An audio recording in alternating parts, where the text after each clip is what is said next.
और आज हम अपने इतिहास तक को नहीं बचा पा रहे हैं। जब लोकतंत्र है, जब बाबा साहब अम्बेडकर आपको वोट का अधिकार देकर के गए, उसने बाबा साहब अम्बेडकर ने कहा कि जिसकी जितनी संख्या हमारी उसकी इतनी हिस्सेदारी, और 22% यहां पर सिर्फ आदिवासी।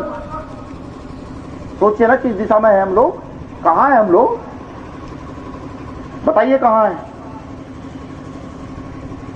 मैं बाहें फैलाकर स्वागत करता हूं तमाम उस साथी का जो अपना इतिहास बचाना चाहता है, तमाम उस साथी का जो जल जंगल जमीन की सही लड़ाई लड़ना चाहता है, तमाम उस साथी का जो फूले साहब अम्बेडकर की बराबरी की विचारधारा जो प्रकृति पर आधारित है उसको बनाए रखना चाहता है, तमाम उस साथी का जो अपने महापुरुषों की विचारधारा को जिंदा रखना चाहता है, उन सभी का मैं बाहें फैलाकर स्वागत करता हूं।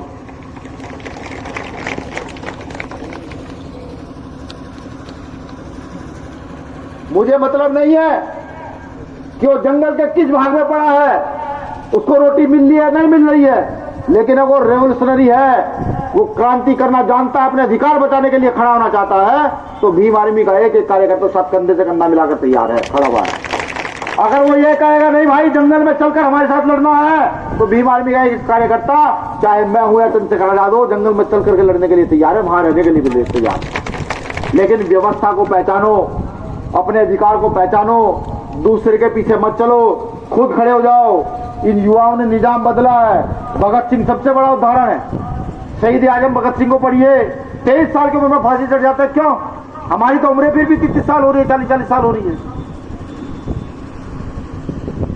समझिए, हमारे खून में हमारे पूर्वजों ने क्रांति डाली है, उस क्रांति को जगाइए और सही निर्णय लीजिए किस ओर चल पड़ना है। मध्य प्रदेश की फिजा बदल जाएगी। अभी तो हमने सवाल पूछने शुरू नहीं किए आके नेताओं से।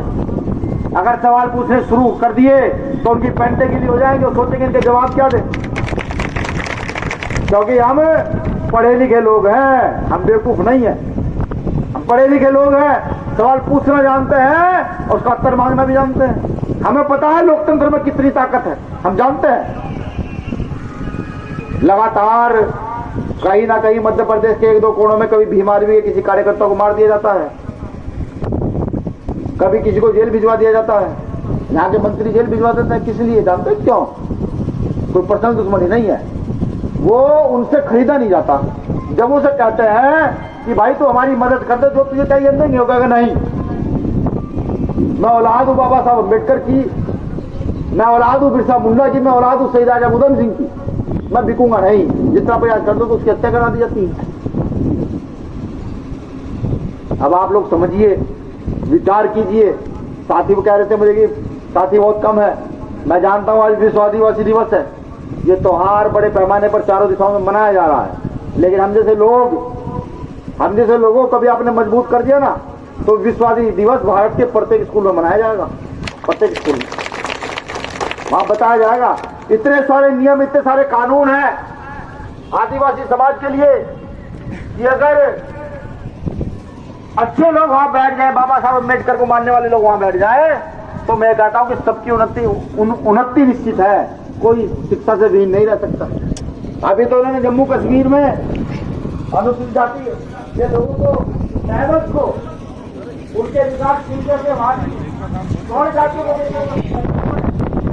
ये लड़ाई क्या आप समझते हैं? ये लड़ाई सिर्फ मध्य प्रदेश से जीत लड़ाई। मैं जब बंगाल गया, मैं जब उड़ीसा गया, मैं जब केरला गया, मैं जब कर्नाटक गया, तो मैंने देखा ये लड़ाई छोटी लड़ाई नहीं, ये लड़ाई बहुत बड़ी लड़ाई है। ये लड़ाई पूरे विश्व में चल रही है लड़ाई, लेकिन हमने नहीं समझ पाया। हम जानते हो मणिपुर में क्या होगा? तो समाज की बेटियों को बिल्कुल कपड़े निकाल कर घुमाया गया और पूरे 100 लोग उनके साथ भद्रता कर रहे हैं। इसलिए क्यों हुआ? पूरा मत मानिए तो मैं काटे जा रहा हूं, भद्रता पूरी लग जाए। जिनके भाई बंद, जिनके मिशन चलाने वाले लोग बिकाऊ हो जाएं, दूसरे को पीछे चलने लगे, उनकी बहन बेटी के साथ नहीं होता। वो लोग वहां पहाड़ों पर रहते हैं, आज उनके साथ गलत हो रहा है। बताइए किसके लोगों ने आवाज उठाई? और आवाज नहीं उठाई तो क्यों नहीं उठाई? क्या मणिपुर में रहने वाली बहन नहीं है? ये मध्य प्रदेश के जंगलों में रहने वाली बहन हमारी बहन हो सकती है। जब राजस्थान के जंगलों में रहने वाली बहन हमारी बहन हो सकती है, तो मणिपुर में रहने वाली वो हमारी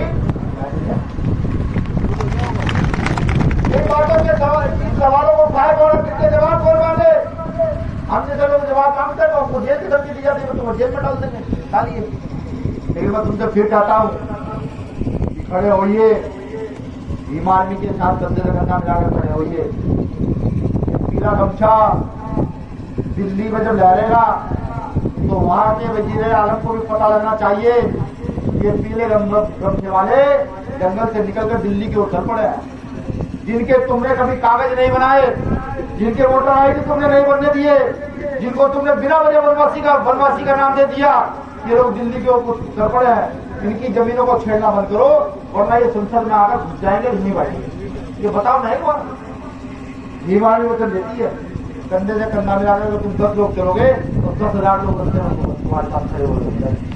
वचन देती है भीम आर्मी। मैं तो कहना चाहता हूँ आज इस मंच के माध्यम से भी जो साथी आदिवासी समाज में बहुत आंदोलन चला रहे हैं, जो अपने महापुरुषों की विचारधारा को जिंदा किए हुए हैं, मैं उनका भाई फैलाकर स्वागत करता हूँ। मैं उनसे कहता हूँ, आग्रह करता हूँ कि आओ इस लड़ाई को मजबूत करो। ये लड़ाई जो पूरे देश में भीम आर्मी ने छेड़ रखी है, जो दलित आदिवासी पिछड़े अल्पसंख्यक की लड़ाई है, इस लड़ाई को मजबूत करो। और कोई भी लड़ाई सिर्फ अपने क्षेत्र तक सीमित मत रखो, इस लड़ाई को पूरे देश में लेकर के जाओ, जिससे ये पता लग सके हम लोगों के साथ कितना गलत होगा। और यह भी चेतावनी देता हूं, जो हमारी बेटियों के साथ गलत कर रहे हैं, जो हमारे भाइयों को ट्रैक्टर में बांध कर घुमाते हैं, जो नैनोवार जैसी घटना करते हैं, कि हमारे सब्र का इम्तिहान ना लो। भाई हमने सब्र तोड़ा तो ये क्या होगा, ये पूरा देश जानता है, हमारा इतिहास भी बता सकता है कि हमने सब्र तोड़ा तो क्या करना। तो मुझे पूरी आशा ही नहीं, उम्मीद है कि आप सभी साथी मेरी पीड़ा को समझते होंगे, क्योंकि जब जब किसी बेटे के साथ गलत होता हुआ देखता हूँ, किसी भाई के साथ गलत होता देखता हूँ, तो पूरी रात नींद नहीं आती।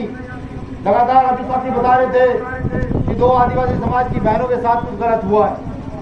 अभी उनके यहाँ टीम भेजी गई है, हाँ बता रहे रीवा में 2 बहनों के साथ गलत हुआ, टीम वहां भेजी गई है। परिवार से बात की जाएगी, गलत हुआ है तो फिर हम ये लोग यहाँ से सीधे रीवा पहुंचेंगे आंदोलन करने के। तो मेरा निवेदन सब साथियों से है, यहाँ के आयोजक कमेटी में गोविंद खारीवाल जी हैं, राकेश चौहान जी हैं, श्रद्धेय सोलंकी जी हैं, दीपक सोलंकी जी हैं, आशीष चौहान जी हैं, नरेंद्र वर्मा जी हैं, सोहन सिसोदिया जी हैं, वो तमाम साथी जिन्होंने इस कार्यक्रम का आयोजन किया, आप सभी का आभार, शुक्रिया। उन्हें आपको विश्व आदिवासी दिवस की हार्दिक बधाई। चंद लाइनों से अपनी बात खत्म करूंगा, लाइनें बहुत पुरानी है लेकिन हो सके तो गौर फरमाइएगा। साथियों, बुलबुल के पंजों में कभी बाज नहीं होते। बुलबुल छोटी सी चिड़िया होती है, बाज बहुत बड़ी चिड़िया। बाज यानी कि हम सब लोग, जिनकी आबादी देश में 90% के आसपास है, और बुलबुल वो छोटी चिड़िया जो देश पर राज कर रही है। बुलबुल के पंजों में कभी बाज नहीं होते, बुजदिलों के सरों पे कभी ताज नहीं होते। बुलबुल के पंजों में कभी बाज नहीं होते, बुजदिल के सरों पे कभी ताज नहीं होते। जिस कौम को पड़ जाती है सर झुकाकर चलने की आदत, तो उसके हाथों में कभी राज नहीं होते, कभी राज नहीं होते। एक निवेदन और है, यहाँ से जाने के बाद गूगल खोलिएगा, गूगल पर सर्च मारिएगा कि मध्य प्रदेश का बजट कितना आता है। आप जिस भी गांव के मध्य प्रदेश के गांव कितने हैं, जितने गांव है उतने से उस बजट को भाग कर दीजिएगा, समझ है। अगर 100 रुपए मध्य प्रदेश का बजट है और मध्य प्रदेश में 10 गांव है, तो 10 से 100 को भाग कर दीजिए, तो भाग करके 10 आएगा, तो आपको पता लगेगा कि आपके गांव के स्तर में कितना बजट आता है। और फिर अपने गांव में घूमिएगा, अपनी गली में घूमिएगा और देखिएगा कि कितने पैसा आपके गांव में खर्च किया गया।